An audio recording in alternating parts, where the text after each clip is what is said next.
Creo necesario aclarar desde el gobierno con un tema de actualidad.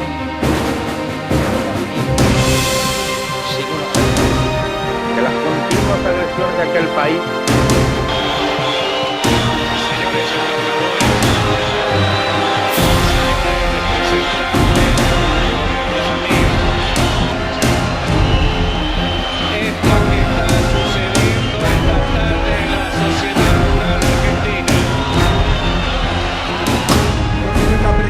para llevar el país adelante. Muchas veces esa máquina de impedir que hay en el Congreso de la Nación, algunos sectores que no entienden que la oposición no es trabar.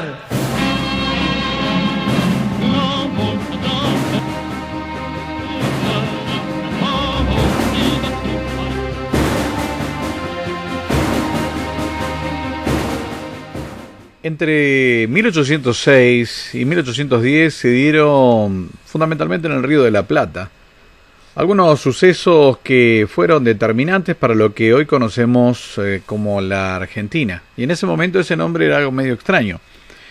Digamos que en un primer paso se dio el avance de Napoleón sobre España, sobre el Imperio español. Ese debilitamiento que las tropas francesas lograron generar tanto en el viejo continente como allende los mares, debilitaban la posibilidad de la metrópoli que controlaba toda esta región americana a seguir controlándonos a distancia. En el caso nuestro, que fue una de las sucesiones de revoluciones locales que hubo en todo el continente latinoamericano, ya que no fue solamente en Buenos Aires, sino que también se dio primero en Caracas, después también en Asunción. Es decir, ese movimiento, ese fluir estaba dado, entre otras cosas, primero que nada por un gran malestar de carácter económico. Ese malestar de carácter económico, el hecho de que los mares habían ya empezado a ser privativos para España y de esas maneras se habían interrumpido tanto las exportaciones desde acá como las importaciones de bienes materiales desde allá, bueno, había empezado a provocar cierto malestar local. Ese caldo de cultivo se activa cuando las poblaciones, fundamentalmente las rioplatenses, empiezan a darse cuenta que no solamente era Napoleón allá en Europa, sino que acá también se había podido resistir a las invasiones inglesas. Quiere decir que una metrópoli no podía ya asistir a una colonia, como en este caso era el virreinato del Río de la Plata, y entonces esa posibilidad de autodefendernos contra una superpotencia de aquella época como era Gran Bretaña, bueno, generó en el ámbito local la idea de que no necesitábamos tanto de la metrópoli. Por lo tanto, empiezan las dos resistencias que se logran contra los ingleses. En la primera permanecieron casi 60 días, en la segunda fue más rápida la expulsión. En mucho tuvo que ver las negociaciones que encabezó la masonería, a la cual pertenecían los oficiales coloniales locales como los oficiales del invasor. Pero eso es una historia que vamos a contar en otro momento. Decíamos entonces que esto que se da en un primer momento va generando la idea de que el lugar, la región, podía ser autosuficiente o autodefenderse en términos militares. Por supuesto que lo que también determinaba y lo que aceleraba los tiempos era el derrumbe de la corona española, que ya iba perdiendo control dentro de su propio territorio peninsular. Por eso el virrey Cisneros emite una orden en la cual se frenaran todos los barcos que venían a Buenos Aires, fueran frenados en Montevideo. Pero no para descargar sus mercaderías, sino para que fueran sometidos a una requisa, para ver si de allí no venían novedades, por ver si de allí no venían impresos o periódicos que estuvieran hablando de cierta revolución republicana que también se estaba dando en Europa y que por supuesto marcaba el final probable, potencial e inminente de la monarquía española. Por eso los barcos atracaban obligatoriamente primero en Montevideo, eran requisados ver si no había ningún tipo de material que podrían considerar subversivo o revolucionario o que incitara a la población a justamente encabezar una rebelión local, y entonces recién ahí podían embarcar hacia Buenos Aires. Pero bueno, lo que era requisado, las informaciones llegaban ya sea por tierra, a través del delta, pero de alguna u otra manera nos nutríamos de eso en Buenos Aires. Así que las ideas de una península que estaba en total revolución, que no había una conducción, que desde allá no podrían responder en ningún momento para sostener nada de acá, empezó a calar dentro de la dirigencia local. Siempre le escucho una frase al doctor Alberto Carli, que justamente menciona el hecho de que mientras se estaba dando la Revolución Francesa, había gente pescando en el Sena. En el caso de la Revolución de Buenos Aires se daba en un marco muy acotado de aproximadamente 200 manzanas que estaban en lo que hoy es el centro de la ciudad de Buenos Aires, donde las élites o clases ilustradas estaban atentas a estas posibilidades de cambio. No imaginemos pueblos enardecidos, porque un poco más de esa región, que era la Gran Aldea, era una aldea Buenos Aires, todavía estaba muy lejos de ser una gran ciudad, más allá de la importancia económica que empezaba a tomar desde que se convirtió en capital del virreinato. Pero decíamos, todavía estaba en una etapa larvaria, la población permanecía relativamente al margen de esto que estaba sucediendo, como decíamos, en un conjunto limitado de manzanas cerca de lo que se conocía como la Plaza Mayor. Pero sí había un malestar que por supuesto empezó a marcarse en lo que se llamaba el Cabildo. El Cabildo era el gran espacio político que tenía justamente la ciudad de Buenos Aires. Allí empezaron a generarse conciliábulos. Realmente esta gráfica que estamos compartiendo ahora es muy clara y muy puntual. Es muy poca la gente que estaba allí, y si ustedes miran, los cuadros son muy fieles en cuanto a que en realidad los que estaban con algún tipo de interés o información estaban muy bien vestidos, por lo tanto pertenecían a esas 3 o 4 decenas y por ahí digo mucho, de familias que estaban, de clérigos, de comerciantes, de políticos, de funcionarios de la corona, que estaban un poco al tanto de lo que estaba ocurriendo. El resto del pueblo, y ahí en las imágenes se ven, eran, y como se hace en los actos escolares, quienes pertenecían al pueblo bajo, fundamentalmente eran, entre otras cosas, gente que aprovechaba las oportunidades para vender pasteles o para vender velas, es decir, los vendedores ambulantes propios de los que había siempre en cualquier jornada de la Plaza Mayor, o bien cuando había algunas fiestas patronales, que entonces de esa manera, sabiendo la acumulación de gente, bueno, los incitaba a ir a este lugar. Pero decíamos entonces, en los corrillos del Cabildo y de las casas acomodadas de Buenos Aires empezaba a reinar un malestar, incitado en gran parte por periódicos. Uno de ellos, el periódico que editaba justamente Manuel Belgrano.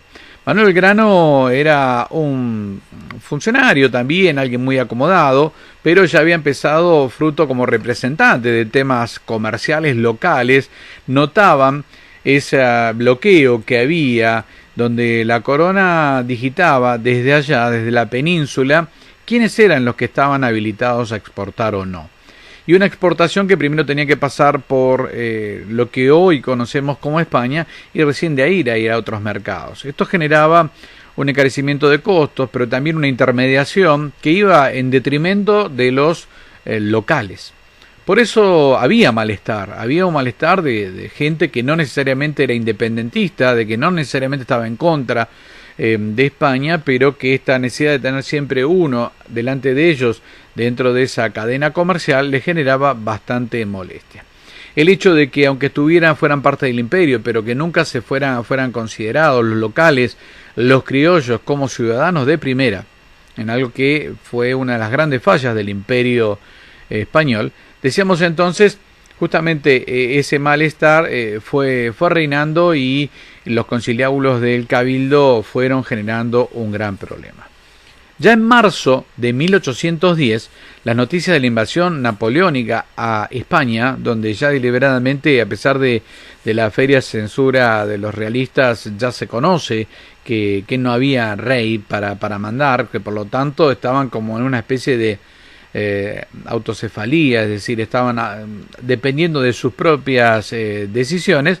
Bueno, empieza a incrementar entonces la necesidad de los locales de convertirse en los verdaderos artífices o dirigentes de su instancia. Esto no tardaría en cuajar en un caldo de cultivo. Por más que Cisneros profundizara esa censura que pretendía hacer, ya está, las noticias ya habían penetrado y las siguientes noticias que podían llegar era la de una restauración monárquica, cosa que no ocurriría hasta unos años después. Decíamos entonces, se empieza a dar esto. Bueno, la mayoría de los cuadros, recordemos que locales estaban compuestos, los cuadros militares estaban compuestos por partidarios de Liniers. Liniers se había convertido en un héroe popular con las reconquistas tras las invasiones inglesas, y entonces de esta manera, entonces, bueno, obviamente, si bien los criollos conformaban los cuerpos militares, Liniers, a pesar de su origen francés, era considerado alguien fiel a la corona, y por eso precisamente la parte militar estaba fundamentalmente controlada por los que querían mantener la fidelidad a la metrópoli. En la mítica jabonería de Vieites, ubicada en las cercanías de lo que hoy conocemos como San Fernando, se empezaron a reunir generalmente gente ligada a la masonería en un primer momento, gente muy acomodada en la sociedad. Entre ellos estaban justamente no solamente Saavedra, sino civiles, como Saavedra tenía al su mando tropas, pero a su vez estaban Castelli, Paso, Donado, Irigoyen, French, Beruti, Guido, Vieites, Alberti, ¿no? Lo que hoy para nosotros, en casi 210 años después, son nombres de calles. En ese momento eran las personas que se reunían en la jabonería que tenía Vieites y su familia, y que por supuesto esta fábrica, cuando no estaba fabricando, era un lugar de reunión secreto, un lugar relativamente descampado y para no llamar la atención. Estas reuniones conspirativas, para llamarlo de alguna manera, de los que querían crear un cambio político, no se podía realizar en pleno centro de la ciudad de Buenos Aires porque hubieran sido inmediatamente descubiertos y capturados. Por eso se habla de cada vez que hay una reunión secreta, se utiliza eso de la jabonería de Vieites. Bueno, entre el 18 y el 21 de mayo, ya estamos un mes después, cuando ya esto empezó a justamente cuajar, delegados que habían salido de esa, vamos a llamarle así por su origen masónico, logia de la jabonería, envían, bueno, delegados al virrey Cisneros, ¿no? Y le presentan que está ante una falta total de autoridad, ya que no disponía ni de los patricios, que los dirigía Cornelio Saavedra, de origen de una región que, si bien integraba el virreinato, hoy es Bolivia. Por tanto, vamos a ver que en realidad el primer comandante de una junta o jefe de una junta, ya rompiendo y abriendo la historia nacional, fue boliviano, ¿no? Por eso de que en aquel momento en realidad no nos identificábamos tanto como argentinos, bolivianos, porque es una construcción posterior, pero sí nos identificábamos como americanos. Bueno, decíamos entonces, el Correo de Comercio, que era la publicación de Belgrano, empieza a crear ya una agitación importante. Estábamos hablando en mayo, y por supuesto, entre otras cosas,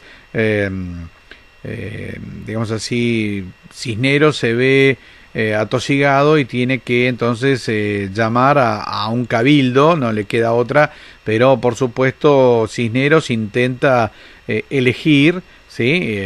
Quiénes eran los que estaban ahí. Entonces hace 94 vecinos, entre comerciantes y profesionales, 93 empleados civiles, 60 oficiales militares, tanto de mar y tierra, eran las fuerzas que se disponían en aquel momento, 25 clérigos, fíjense la importancia y la presencia que en ese momento tenía la iglesia, ¿no? Y 26 independientes. Por supuesto, esta en la primera sesión obviamente sostenía que la autoridad del virreinato debía pasar a la mano de los nativos, pero unos nativos que tuvieran, digamos así, el control hasta que se restaurara la monarquía española. De todas maneras, bueno, obviamente Castelli, que fue un gran orador, era un gran orador, ya dijo que si en 1808 se formaban juntas regionales en América, bueno, obviamente no tenía por qué existir esto ahora, por qué no existir esto ahora que España estaba invadida por Francia.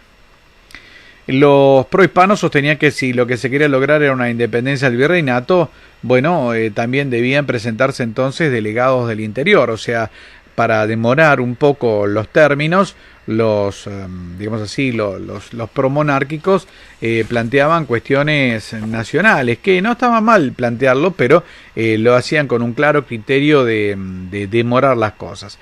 Entendamos que todo esto empezó a generar divergencias internas en el cabildo. Era mayoritario, por supuesto, el sentimiento de que la futura junta debería funcionar como un gobierno de transición, hasta en tanto y en cuanto vinieran los diputados del interior. Lo que ocurre es que había dos intenciones muy claras. Los prohispánicos lo que querían era demorar hasta que se restaurase la monarquía y todo esto iba para atrás. Y por el lado de los locales o los patriotas, bueno, sí se entendía que se necesitaba el resto de la participación del virreinato, que era lo que hacía fuerte a Buenos Aires, porque se corría el riesgo de que se generara otra cabeza de virreinato que aprovechara esto y dejaran a Buenos Aires prácticamente en una circunstancia digamos así, de orfandad.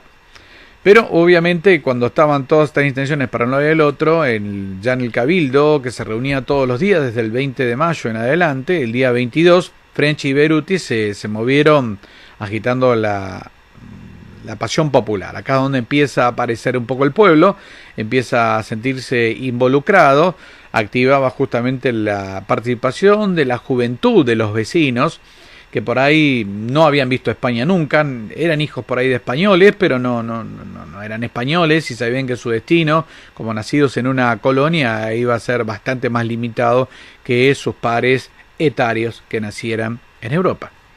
Entonces se efectuó una urgente reunión de los patriotas en la que privó una cierta desconfianza. Bueno, en el caso de Saavedra había desconfianza porque había sido designado por justamente la metrópoli. Durante la noche ya del 24 al 25, esto, imagínense, febriles reuniones de cuadra en cuadra, 200 metros para allá, un delegado, se están reuniendo acá, esta agitación. Bueno, los patriotas empezaron a recolectar voluntades, algunos historiadores hablan de firmas, pero bueno, esto no era algo tan común en la época, para presentar en el cabildo, sí, intenciones. En el 25, bueno, una lluvia, que es lo que da toda la cuestión mítica del cabildo del 25 de mayo, llovía intensamente, por lo tanto, imagínense, calles de barro, el acceso a la plaza jugaba un rol muy importante en cuanto a que los carros se atascaban, los caballos resbalaban. Entonces mucho sector alto, conservador y quizás promonárquico optó por no ir, por no mancharse sus botas o porque pensaron que no iba a haber nada con semejante lluvia, que era lo que apuraba. Esto fue aprovechado por los revolucionarios. Entre ellos se distinguían llevando cintas. Bueno, acá los historiadores hay dos corrientes, hablan de los de las famosas cintas celestes y blancas, otros hablan de las cintas rojas y blancas. En definitiva, el que dar repartir cintas no era a cualquiera, sino que era una forma de distinguir quiénes eran los propios y quiénes no eran los propios. Había que ver que muchos nativos se mantenían fieles a España debido a una cuestión de asociar la corona a lo religioso, fundamentalmente lo católico romano. Los sacerdotes en su mayoría eran españoles, pero venían de allá y eran muy fanáticos de su rey de turno, más que jurar fidelidad a Dios, les habían jurado fidelidad al rey.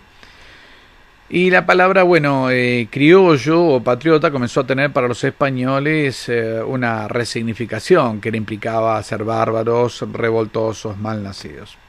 Pero el día 25, decíamos, empieza a generarse un pueblo que empieza a enterarse después de unos días que percibía que algo pasaba, empiezan a guardar la sesión. Entonces se llena de un determinado populacho, para llamarlo de alguna manera, distinguirlo de esas clases acomodadas, y empezaron a estar en los albores, ahí en los alrededores del Cabildo.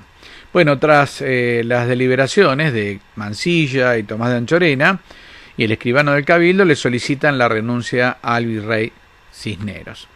Bueno, este tuvo que aceptar indefectiblemente, se llegó a un acuerdo, no, estaba en total minoría, no tenía poder de tropa, que en ese momento la estaba teniendo Saavedra, por lo menos en esas inmediaciones, y bueno, los patricios estaban respondiendo al espíritu independentista o revolucionario. Después vamos a hablar, la independencia tiene otra vuelta de rosca. Pero bueno, tuvo que aceptar, no llegó a un acuerdo, él quería pedir una prórroga, aceptaba las nuevas condiciones, pero con él al frente, esto no se le fue aceptado. Se decretó que 500 hombres iban a ir al interior para conectarse inmediatamente con posibles diputados de las provincias que integraba el virreinato, para darle un poquito de solidez a lo que se estaba generando. Bueno, obviamente que esto igualmente no permitían los tiempos políticos ni legales, y más allá de que se fueran a buscar diputados del interior, se cerró ahí con los presentes un concepto, se creó una junta. Esta junta la presidiría Saavedra y estaba destinada a ejercer el gobierno. Ahí en la letra hay un poco de hasta que Fernando VII recuperase el control de España, que estaba invadida por Napoleón. Fue una forma de negociar y ganar tiempo también por quienes habían tomado el control. Si bien se quería lograr una independencia, existía el secreto temor de una reacción adversa si las intenciones eran excesivamente difundidas cuando se convocara al interior. Porque el peligro que había era que el interior se armase para tomar el Cabildo de Buenos Aires. No nos olvidemos que son luchas de poder, y había más de un centro de poder con ganas de, digamos así, someter a esa irredenta aldea rioplatense y tomar el control. Había lugares muy importantes económicamente hablando, como Córdoba y Tucumán, que tranquilamente podrían haber avanzado sobre Buenos Aires con tropas del interior, jurando fidelidad al rey y poner un nuevo gobierno. Por lo tanto, se jugó una relativa ambigüedad. Esa relativa ambigüedad fue la que permite la formación de las primeras juntas, ¿sí? Y en un proceso que arranca en ese 25 de mayo de 1810, pero que los tiempos no eran tan rápidos para convocar, se fue ganando tiempo, hubo dos juntas.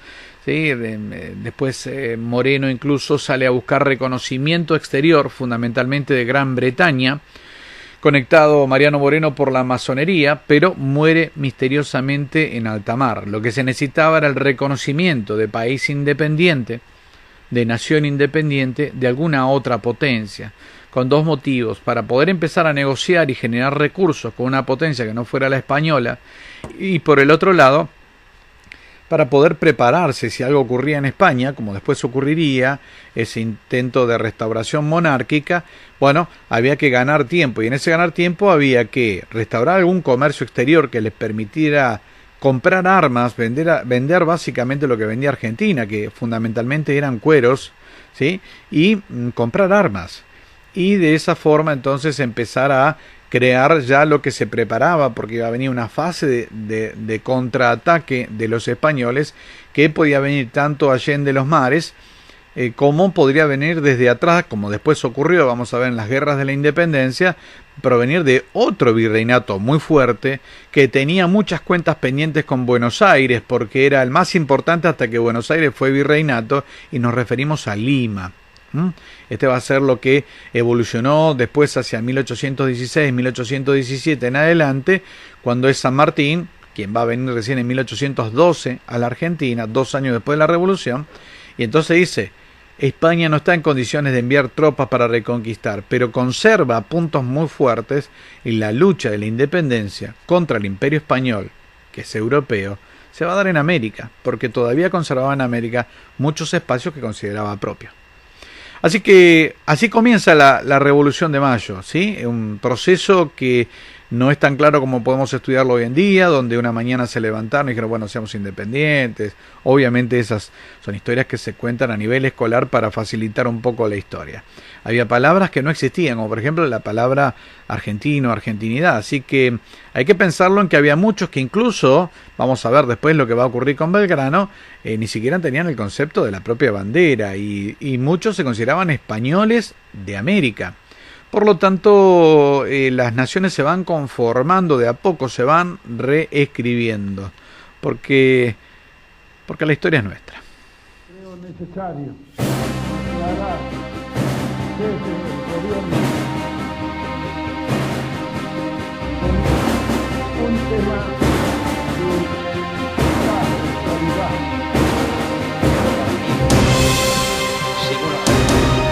que las continuas agresiones de aquel país